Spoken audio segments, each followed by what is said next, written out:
नमस्कार दोस्तों, मैं आपका स्वागत आपके अपने YouTube चैनल हस्त ज्ञान में करता हूं। आज हम हस्त ज्ञान में एक और बहुत ही महत्वपूर्ण विषय विवाह रेखा भाग 2 को लेकर आए हैं। पूर्व में भी विवाह रेखा पर एक वीडियो हमारे चैनल हस्त ज्ञान में अपलोड किया गया है। आप सभी से अनुरोध है जाकर उसे भी अवश्य देखें। जैसा कि नाम से स्पष्ट है, विवाह रेखा मैरिज लाइन हम सभी के जीवन में विवाह को दिखाती है, शादी को दिखाती है और विवाह के उपरांत हमारा जीवन कैसा व्यतीत होगा इस चीज़ को दिखाती है। विवाह रेखा से बहुत कुछ ज्ञात किया जा सकता है। किसी भी जातक की किस उम्र में विवाह होगी इस चीज़ को भी देखा जा सकता है। जातक विवाह के बाद कितना सफल हो पाएगा इस चीज़ की आकलन भी की जा सकती है। इसके उपरांत आइए हम विवाह रेखा संबंधित कुछ प्रमुख पर्वतों और रेखाओं को देखें। जैसा यहाँ आप देख पा रहे हैं, यह कनिष्ठा उंगली के नीचे का क्षेत्र है बुध पर्वत। यह बुध पर्वत भी विवाह रेखा के लिए बहुत ही ज़्यादा महत्वपूर्ण है। बुध पर्वत हम सभी के हथेली में विशेष महत्व रखता है। इसके अंतिम छोर से ही विवाह रेखा की उत्पत्ति होती है। इसके उपरांत जैसा आप सभी यहाँ देख पा रहे हैं, यहाँ बुध पर्वत के नीचे से एक रेखा निकलकर गुरु पर्वत तक जा रही है। इसे ही हम हृदय रेखा के नाम से जानते हैं। हृदय रेखा भी विवाह रेखा के लिए बहुत ही महत्वपूर्ण मानी जाती है। हृदय रेखा हम सब की हृदय की रेखा है। इससे इस चीज़ का आकलन करना आसान होता है कि व्यक्ति का सोच कैसा है, वह दिल से कितना पवित्र है, कितना अच्छा सोचता है। इस चीज़ का आकलन हृदय रेखा से किया जा सकता है। इसके उपरांत जैसा आप सभी यहाँ देख पा रहे हैं, कनिष्ठा उंगली के नीचे और हृदय रेखा के बीच में यह जो रेखा है इसे ही हम विवाह रेखा के नाम से जानते हैं। विवाह रेखा हमारी हथेली की बहुत ही महत्वपूर्ण रेखा है। इससे किसी भी जातक के जीवन में विवाह का आकलन किया जा सकता है, उसके वैवाहिक जीवन का आकलन किया जा सकता है।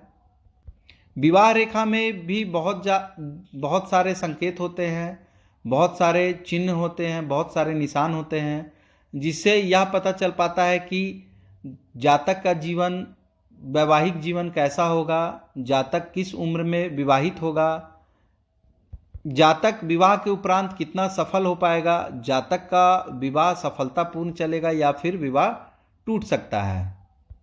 इसके उपरांत जैसा आप सभी यहाँ देख पा रहे हैं, यदि किसी जातक के हथेली में 2 विवाह रेखा हो तो इसका अर्थ यह हो सकता है कि जातक का 2 विवाह होगा, पर इसका और भी अर्थ होता है। सिर्फ यही अर्थ निकालना सही नहीं है कि जातक का 2 विवाह होगा। कई बार 2 विवाह रेखा एक तो विवाह को दिखाती है और एक मानसिक संबंध को भी दिखाती है। कई बार ये गुरु शिष्य के रिश्ते को भी दिखाती है।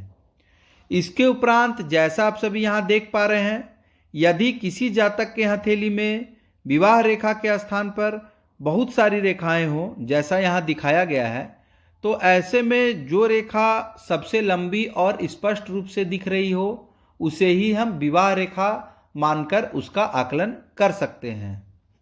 इसके उपरांत जैसा यहाँ पर दिखाया गया है, यदि विवाह रेखा को किसी आड़ी रेखा रोक दे, किसी आड़ी रेखा पर आकर विवाह रेखा रुक जाए, तो ऐसे में यह एक अशुभ संकेत माना जाता है।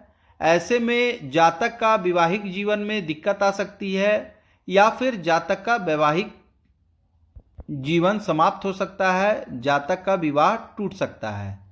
इसके उपरांत जैसा आप सभी यहाँ देख पा रहे हैं, यदि किसी जातक का विवाह रेखा अंत में जाकर 2 भाग में बढ़ जाए तो ये भी विवाह के लिए अशुभ ही माना जाता है। इसके उपरांत जैसा आप सभी यहाँ देख पा रहे हैं, यदि विवाह रेखा लंबी होकर सूर्य पर्वत तक चली जाए तो ऐसे में यह अत्यंत ही शुभ स्थिति मानी जाती है। ऐसे जातक का विवाह बहुत ही ज़्यादा धनी परिवार में होता है और ऐसे जातक विवाह के बाद बहुत ही ज़्यादा मान सम्मान को प्राप्त करते हैं। विवाह के उपरांत बहुत ही नेम फेम, समाज में मान प्रतिष्ठा ऐसे जातक को प्राप्त होती है। यह जानकारी यदि आपको अच्छी लगी हो तो आप हमारे चैनल हस्त ज्ञान को सब्सक्राइब करें, इस वीडियो को लाइक करें और बेल का आइकन जरूर दबाएं ताकि हमारे नए वीडियो के नोटिफिकेशन आपको मिल सके। धन्यवाद।